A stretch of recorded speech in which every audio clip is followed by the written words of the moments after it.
Good morning students. हम advance accountancy के अंतर्गत ब्रांच अकाउंट्स का चैप्टर पढ़ रहे हैं।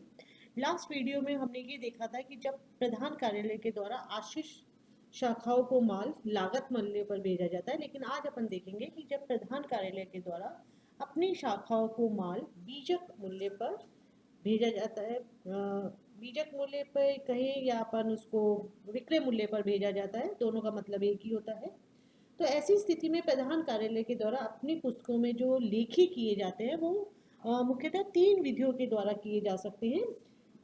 उसके अंतर्गत या तो हम अपने जो उनकी प्राइस होती है उसको कॉस्ट में कन्वर्ट करें, तो उसके लिए लागत मूल्य पर कर सकते हैं, या फिर हम बीजक मूल्य पर भी इनका लेखा कर सकते हैं, या शाखा समायोजन विधि के द्वारा भी कर सकते हैं। आप किसी भी मेथड के द्वारा इसका लेखा करिए, लेकिन जो हमारा प्रॉफिट एंड लॉस अकाउंट आता है वो सभी के अनुसार एक ही आता है। अब इसके संबंध में अपन एक प्रॉब्लम करते हैं जिससे आपको बिल्कुल क्लियर हो जाएगा कि यदि शाखाओं को माल बीजक मूल्य पर भेजा जाता है तो हम इसकी कैसे हम इसका लेखा करते हैं। आपकी बुक का इलस्ट्रेशन नंबर 9 है, उसको मैं आपको सॉल्व करके बता रही हूँ।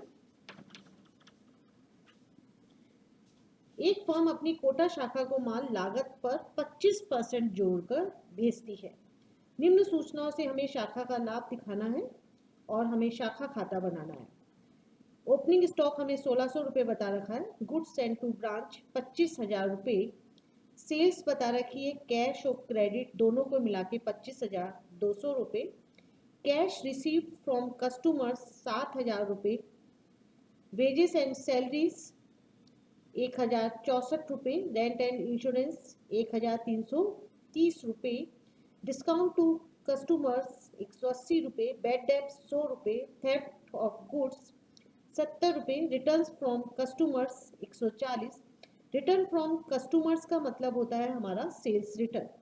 डेप्रिसिएशन ऑन ब्रांच एसेट्स 70 रुपये। सबसे पहले हमें ब्रांच अकाउंट बनाना पड़ेगा, और क्वेश्चन में यदि अपन देखेंगे तो क्वेश्चन में हमें ओपनिंग स्टॉक तो दे रखा है लेकिन क्लोजिंग स्टॉक नहीं दे रखा। तो क्लोजिंग स्टॉक कैलकुलेट करने के लिए हम बनाएंगे एक मेमोरेंडम ब्रांच स्टॉक अकाउंट। तो सबसे पहले हम मेमोरेंडम ब्रांच स्टॉक अकाउंट बना लेते हैं, जिसकी सहायता से हमें क्लोजिंग स्टॉक की फिगर आ जाएगी। तो जब अपन ब्रांच स्टॉक अकाउंट बनाएंगे तो सबसे पहले लिखेंगे to opening stock account, to opening stock account. ये जो अपन पूरा का पूरा ब्रांच स्टॉक अकाउंट बनाएंगे वो हम बीजक मूल्य पे बनाएंगे, क्योंकि हमें जो क्लोजिंग स्टॉक की वैल्यू निकालनी है वो बीजक मूल्य पे पहले कैलकुलेट करेंगे और उसके बाद हम उसको लागत मूल्य पर कन्वर्ट करेंगे। तो ओपनिंग स्टॉक हमें दे रखा है 1600 रुपये, और to goods and to branch account 25,000 रुपये, to goods send to branch account 25,000 रुपये। इसके अलावा है हमारे पास बाय सेल्स अकाउंट। सेल्स में हम इसमें दोनों शामिल करके लिखेंगे, कैश भी और क्रेडिट भी। तो 25,200 रुपये है by sales account cash and credit. Cash sales है हमारी 17,360 और क्रेडिट सेल्स है हमारी 7,840। टोटल हो गई हमारी 25,200 रुपये। By loss by theft account 70 रुपये, क्योंकि जो माल हमारा चोरी हो गया उससे हमें अपना स्टॉक को कम करना है। स्टॉक को कम करने के लिए हमने इसको क्रेडिट साइड में लिख दिया। बाय लॉस बाय थेफ्ट 70 रुपये।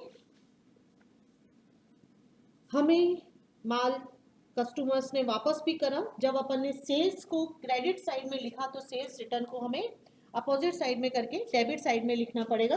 तो आप लिखेंगे to returns by customers 140, returns bye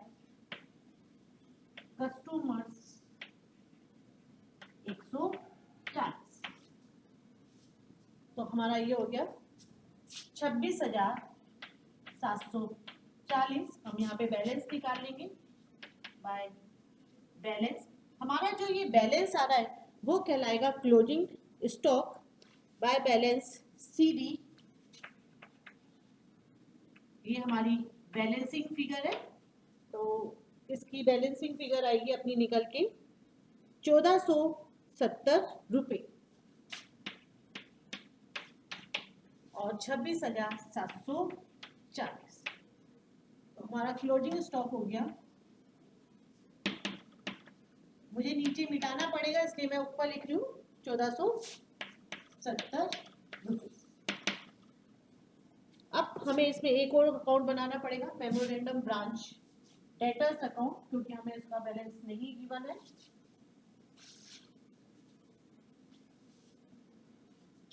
हम ब्रांच अकाउंट भी अपना स्टार्ट कर देते हैं। ब्रांच अकाउंट जब अपन बनाएंगे तो सबसे पहले लिखते हैं अपन opening stock to branch stock account 1600 रुपये to goods send to branch account 25,000 रुपये। अब जो भी हमने इनवॉइस प्राइस पे है उसको कॉस्ट प्राइस में कन्वर्ट करने के लिए हम, जैसे ओपनिंग स्टॉक हमने लिखा 1600 रुपये, तो ये तो हमारा इनवॉइस प्राइस पे है। अब यदि हम इसको कॉस्ट प्राइस पे कन्वर्ट करना चाहते हैं तो हम लिखेंगे एक ब्रांच स्टॉक एडजस्टमेंट अकाउंट, और इसको हम अपोजिट साइड में चलेंगे। जैसे डेबिट में जो आइटम लिखा उसको क्रेडिट में लिखेंगे, तो यहाँ पे लिख देंगे हम by branch stock adjustment account. अब ब्रांच स्टॉक एडजस्टमेंट अकाउंट की फिगर निकालने के लिए ये कहता है कि हम जो माल भेजते हैं वो लागत में 25% जोड़कर भेजते हैं, अर्थात यदि हमारी कॉस्ट 100 होगी तो अपना जो इनवॉइस प्राइस होगी वो होगी 125 रुपये। तो हम इसी प्रकार से हमारा जो 1600 रुपये है उसकी निकालेंगे।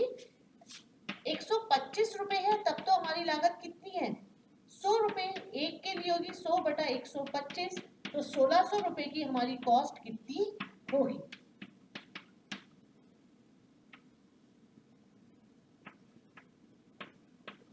₹1280 हमारी इसकी कॉस्ट होगी। तो हम इसकी ब्रांच स्टॉक एडजस्टमेंट अकाउंट में लिखेंगे 1600 माइनस 1280 रुपये, तो आपका ये आ जाएगा 320 रुपये। इसी प्रकार से हम निकालेंगे goods send to branch account का भी एडजस्टमेंट करेंगे, तो लिखेंगे by goods send to branch account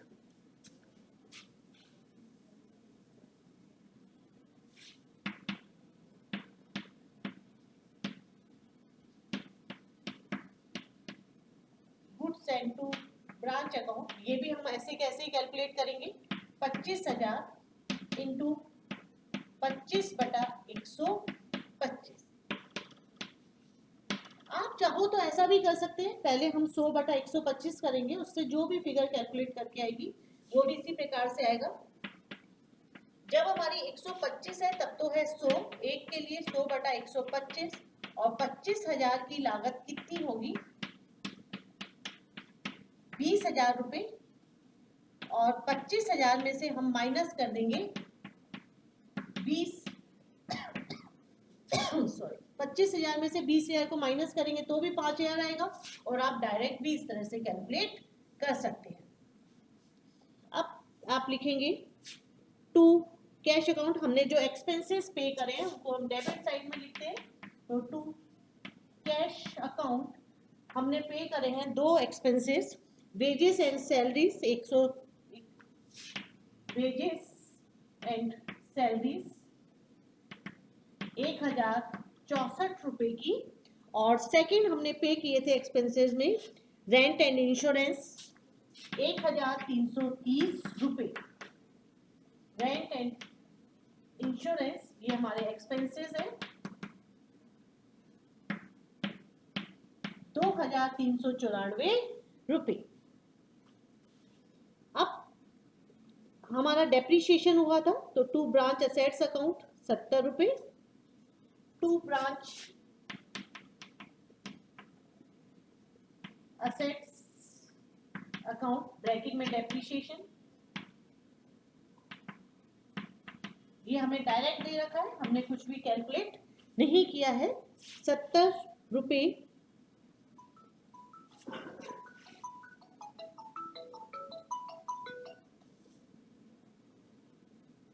by branch के लिए अब हमने ये भी देखना पड़ेगा हमारी सेल्स कितनी थी और हमें डेटर से कितना कलेक्शन हुआ। तो by cash account, bye cash account जिसमें हमारी सेल्स से हमें जो मिला कैश वो था 17,360 रुपये और हमने डेटर से कलेक्ट किया था 7,000 रुपये। ये जो हमारी फिगर है वो है कलेक्शन फ्रॉम डेटर्स 24,360 रुपये।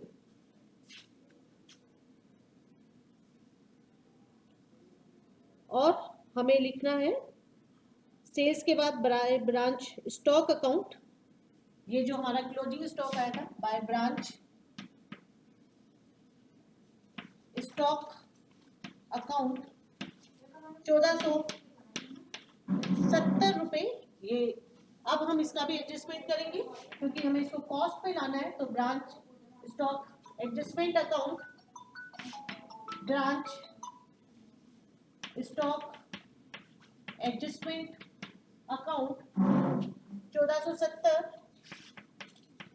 इंटू 25/125, 1470 इंटू 25/125 रुपये अपन करेंगे तो आपका आ जाएगा 294 रुपये। तो यहाँ पे हम लिख देंगे 294 रुपये।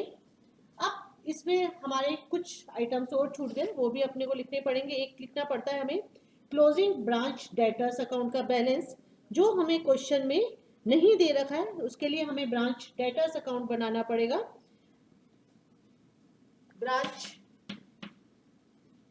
Debtors account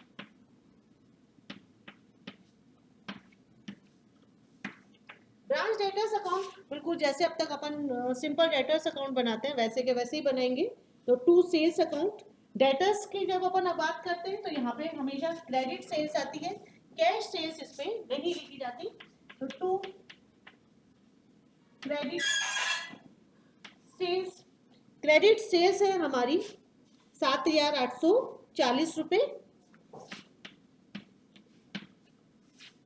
by collection from debtors. तो बाय कैश अकाउंट आपने कलेक्ट किया था 7,000 रुपये।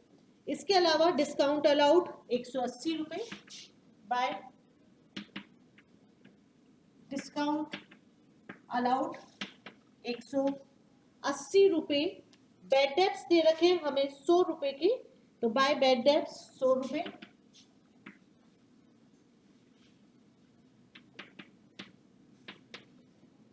बाय बैड डेब्ट्स 100 रुपये।